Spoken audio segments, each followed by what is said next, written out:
বাবা, আমি অনেক দূর থেকে এসেছি, শুনেছি নাকি আপনার আশীর্বাদে সন্তান প্রাপ্তি হয়। সন্তান সুখ চাই তো। বাবা, বিয়ের 5 বছর হয়ে গেছে, এখনো পর্যন্ত কিন্তু কোনো আশার আলো আমি দেখতে পাইনি। তা বিয়েটা কি বাবা মার কথা শুনে করেছিলি নাকি নিজে পছন্দ করে? আমি লাভ ম্যারেজ করেছিলাম।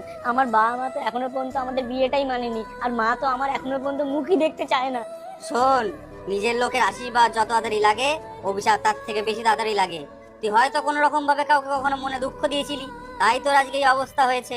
বাবা, এই 5 বছর আমি কত ডাক্তার, কত বাবাজির কাছে গেছিলাম, কিন্তু সবাই হাত তুলে দিয়েছে, কেউ পারবে না বলছে। তাই আপনার কাছে আমি অনেক আশা নিয়ে এসেছি বাবা, আপনি আমাকে ফেরাবেন না। চিন্তা করিস না, তোর বউকে ডাক, আর আমার এই হাতের মালা তোর বউকে দে। আমার এই হাতের মালা যতদিন তোর বউয়ের সাথে থাকবে, ততদিন আমার আশীর্বাদ তোদের সাথে থাকবে। আর ঠিক 1 বছরের মধ্যে তোর একটা সুখবরও পাবি। দিন বাবাজি, দিন। না, তোকে দেবো না, তোর বউকে ডাক। বাবাজি, আমি তো বউ, আমার স্বামী তো বাইরে গেছে কাজে। মানে চার্জার মানে এটা কি? এটা জ্যাক দরকার তো। বেরো ওখান থেকে, বেরো। বলছি দাদা, আপনাদের দোকানে কি ভালো মজবুত কাঠের খাট বানানো হয়? হ্যাঁ দাদা, এখানে খুব ভালো মজবুত কাঠের খাট বানানো হয়। দেখুন, সামনে আমার দাদার বিয়ে, আমাকে এমন একটা ভালো মজবুত খাট বানিয়ে দেবেন যাতে আমার দাদার সঙ্গে আমার বৌদি শুলে খাট একদম যেন না ভাঙে। আরে দাদা, একদম চিন্তা করবেন না, এমন মজবুত খাট বানিয়ে দেবো, আপনার বৌদির সাথে আপনার দাদা কেন, পুরো পাড়ার লোক যদি শুয়ে পড়ে তাও খাট ভাঙবে না। দাদা, তাহলে কবে বানিয়ে দেবো বলুন, ডেটটা লিখে রাখি। ঠিক আছে দাদা, আমি বাড়িতে আমার দাদার সাথে কথা বলে আসছি।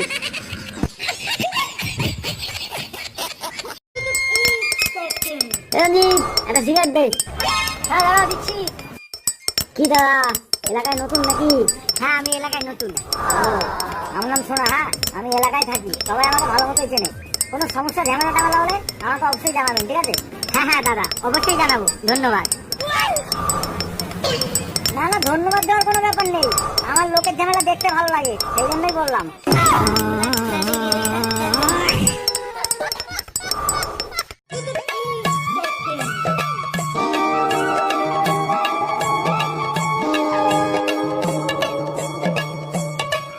দাদা, কে আছেন? এই ডিমগুলো কার? এই তো দাদা, আমার ডিম। আমার? আপনার? হাত তালে লাগবে না। কেন দাদা, চিল্লাচ্ছেন কেন? ডিম নেবেন না? না, নেবো না। ও বলেছে মুরগির ডিম নিয়ে যেতে, কোনো মানুষের ডিম না। দাদা, চুল কাটা হয়? না, পরোটা বিক্রি হয় এখানে। বোকা সোদা, বোঝো না, সেলুনে চুল কাটা হবে না তো কি হবে? আচ্ছা দাদা, কতজনের পরে? একজনের পরে, চুপচাপ বসে যা। আমার বসতে ভালো লাগে না। তাহলে ডগি পোজে দাঁড়িয়ে যা। বলছি, এই দাদাও কি চুল কাটাতে এসছে? আরে না দাদা, সার্ভে করতে এসছে। সেই রাতে তোর বাবার কন্ডমটা কি করে ফেটে গেছিল?